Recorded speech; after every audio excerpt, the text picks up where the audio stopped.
కేఆర్ఎంబీకి ప్రాజెక్టుల అప్పగింతను నిరసిస్తూ బీఆర్ఎస్ తలపెట్టిన చెలో నల్లగొండ బహిరంగ సభకు శరవేగంగా ఏర్పాట్లు జరుగుతున్నాయి. కృష్ణా జలాల పరిరక్షణ కోసం బీఆర్ఎస్ చేపడుతున్న పోరాటంలో కదం తొక్కుతున్నారు అన్నదాతలు. నల్లగొండ శంఖారావం కోసం ఆసక్తిగా ఎదురుచూస్తున్నారు.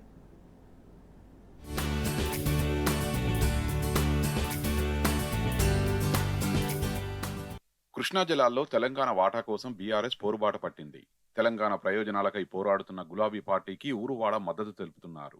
నల్లగొండలో జరిగే భారీ బహిరంగ సభ కోసం సబ్బండ వర్గాలు ఎదురుచూస్తున్నారు. బీఆర్ఎస్ అధినేత కేసీఆర్ ప్రసంగంపై సర్వత్రా ఆసక్తి నెలకొంది. మరోవైపు నల్లగొండ బహిరంగ సభ కోసం ముమ్మరంగా ఏర్పాట్లు సాగుతున్నాయి. మాజీ మంత్రి ఎమ్మెల్యే జగదీష్ రెడ్డి, ఎంపీ లింగయ్య యాదవ్, మాజీ ఎమ్మెల్యే భూపాల్ రెడ్డి ఏర్పాట్లు పర్యవేక్షిస్తున్నారు.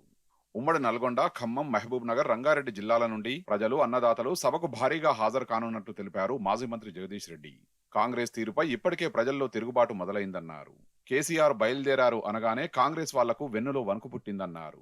కేంద్రంతో కాంగ్రెస్ లోపాయకార ఒప్పందం చేసుకుందని, అందుకే రేవంత్ అప్పనంగా కృష్ణా ప్రాజెక్టుల్ని కేంద్రానికి అప్పజెప్పారని మండిపడ్డారు జగదీష్ రెడ్డి. కాంగ్రెస్ అంటేనే మోసం, నిండు సభలో అబద్దాలు చెప్పడం కాంగ్రెస్ కు అలవాటే అని ధ్వజమెత్తారు. కృష్ణా పరివాహక ప్రాంతంలో ఉన్న ఖమ్మం జిల్లా కావచ్చు, మహబూబ్ నగర్ జిల్లా కావచ్చు, రంగారెడ్డి, హైదరాబాద్ జిల్లాల నుంచి కూడా ప్రతి పల్లె నుంచి, ప్రతి పట్టణం నుంచి కూడా పెద్ద ఎత్తున తరలి వస్తున్నారు. కేసీఆర్ గారు వస్తున్నారు అంటేనే తప్పకుండా దీంట్లో ఏదో ఉంది, ప్రాధాన్యత ఉంది అనే విషయాన్ని కూడా రైతులు గమనించారు. ప్రభుత్వం చేస్తున్న తప్పుల నుంచి తప్పించుకోవడానికి చేస్తున్న చిల్లర ప్రయత్నాలు ఏవైతున్నాయో అవి కూడా స్పష్టంగా రైతాంగం గమనించారు. అన్ని విషయాల పట్ల ప్రజలకు అవగాహన పెరుగుతుంది.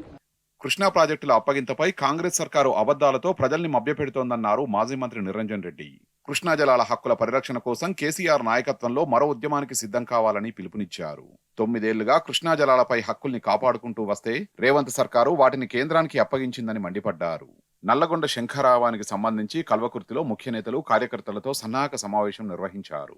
17 జనవరి నాడు ఆంధ్రప్రదేశ్, తెలంగాణ ప్రస్తుత రేవంత్ ప్రభుత్వం, రెండు ప్రభుత్వాలు కేసీఆర్ ఒప్పుకోకుండా 9 ఏళ్లు పెండింగ్లో పెట్టించినటువంటి అంశాన్ని వాళ్ళు అప్పనంగా పోయి సంతకాలు పెట్టొచ్చారు.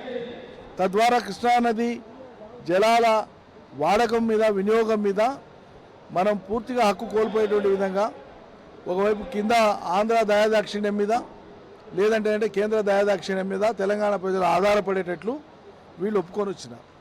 అది గొడ్డలు పెట్టు.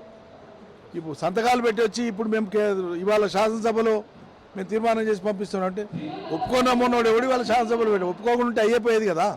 నల్లగొండలో బీఆర్ఎస్ నిర్వహించనున్న బహిరంగ సభతో రేవంత్ ప్రభుత్వంపై ఒత్తిడి పెరిగిందన్నారు గుత్తా అమిత్ రెడ్డి. సభకు పెద్ద ఎత్తున తరలివచ్చేందుకు రైతులు ఆసక్తిగా ఎదురు చూస్తున్నారని చెప్పారు. రాష్ట్రానికి కాంగ్రెస్ సర్కారు చేసిన అన్యాయంపై ప్రజల్ని జాగృతం చేస్తున్నట్లు చెప్పారు అమిత్ రెడ్డి. సభ ద్వారా మాజీ ముఖ్యమంత్రి గారు తన సందేశాన్ని ఇవ్వడం జరుగుతుంది. సో ప్రాజెక్టు మీద నుంచి కేంద్ర ప్రభుత్వ బలగాలు పోయేంత వరకు కూడా, అదేవిధంగా కృష్ణా నదీ జలాల మీద, ప్రాజెక్టుల మీద మా రాష్ట్రానికి, తెలంగాణ రాష్ట్రానికి కావాల్సిన హక్కులు, ప్రజలకు, రైతాంగానికి ఉన్న హక్కులను పూర్తిగా కేంద్ర ప్రభుత్వం నుంచి మనం తీసుకొచ్చే వరకు పోరాటం కంటిన్యూ అవుతూనే ఉంటుంది. ఎందుకంటే నదీ జలాలను పునర్విభజించాల్సిన అవసరం ఎంతైనా ఉంది. అది ఒక ముఖ్య డిమాండ్.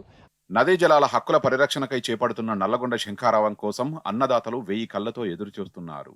గులాబీ బాస్ ప్రసంగం కోసం స్వచ్ఛందంగా తరలివచ్చేందుకు ఏర్పాట్లు చేసుకుంటున్నారు.